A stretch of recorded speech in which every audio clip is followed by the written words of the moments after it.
Next one is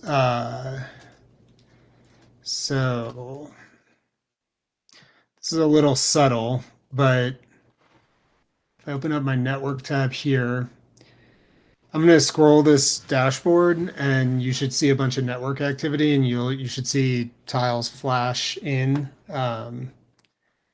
So basically what's happening here is we no longer render every tile that's off the screen when the dashboard's first loaded.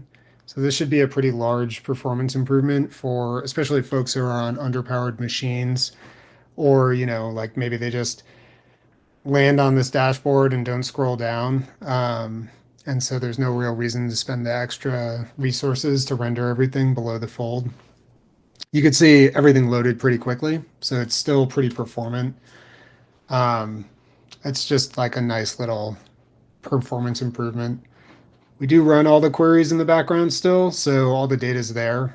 In the future, we might prioritize the queries that are above the fold. And then once those are rendered or run, we'll schedule all the queries below the fold to be run. But yeah, for now, this was probably the biggest performance win.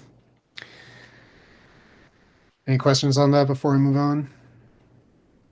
When you say we don't render the tiles below the fold, is that we just queue them and we don't render them until the resources are free, or we don't start rendering them until the user scrolls at all?